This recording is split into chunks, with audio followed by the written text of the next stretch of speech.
back after spending.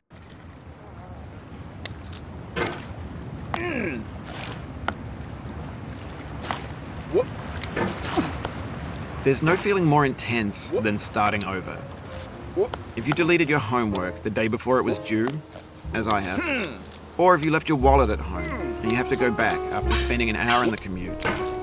If you won some money at the casino and then put all your winnings on red but it came up black. If you got your best shirt dry cleaned before a wedding and then immediately dropped food on it. If you won an argument with a friend and then later discovered that they just returned to their original view. Starting over is harder than starting up. If you're not ready for that, like if you've already had a bad day, then what you're about to go through might be too much. Feel free to go away and come back. I'll be here. Alright, thanks for coming with me on this trip. I'll understand if you have to take a break at any point. Just find a safe place to stop and quit the game. And don't worry, I'll save your progress, always, even your mistakes. This game is a homage to a free game that came out in 2002, titled Sexy Hiking. The author of that game was Jazuo, a mysterious Czech designer who was known at the time as the father of B games. And B games are rough assemblages of found objects. Designers slap them together very quickly and freely, and they're often too rough and unfriendly to gain much of a following. They're built more for the joy of building them than as polished products. In a certain way, Sexy Hiking is the perfect embodiment of a B game. It's built almost entirely out of found and recycled parts, and it's one of the most unusual and unfriendly games of its time. In it, your task is simply to drag yourself up a mountain with a hammer. And that act of climbing, in the digital world or in real life, has certain essential properties that give the game its flavor. No amount of forward progress is guaranteed.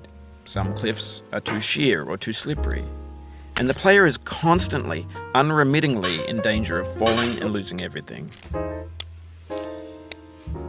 Anyway, when you start Sexy Hiking, you're standing next to this dead tree that blocks the way to the entire rest of the game. It might take you an hour to get over that tree, and a lot of people never got past it.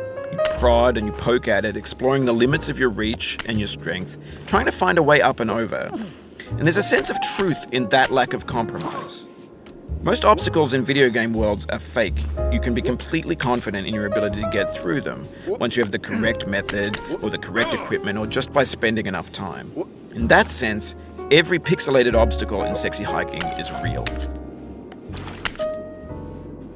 The obstacles in Sexy Hiking are unyielding, and that makes the game uniquely frustrating.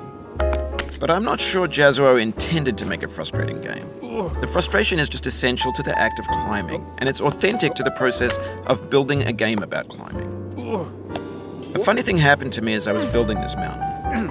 I'd have an idea for a new obstacle, and I'd build it, test it, and it would usually turn out to be unreasonably hard. But I couldn't bring myself to make it easier. It already felt like my inability to get past the new obstacle was my fault as a player rather than as a builder. Imaginary mountains build themselves from our efforts to climb them, and it's our repeated attempts to reach the summit that turns those mountains into something real. When you're building a video game world, you're building with ideas, and that can be like working with quickset cement.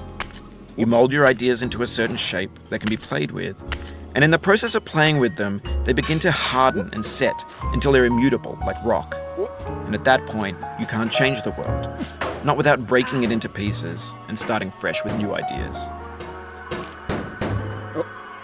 For years now, people have been predicting that games would soon be made out of prefabricated objects, bought in a store and assembled into a world. And for the most part, that hasn't happened, because the objects in the stores are trash. I don't mean they look bad or that they're badly made, although a lot of them are. I mean they're trash in the way that food becomes trash as soon as you put it in the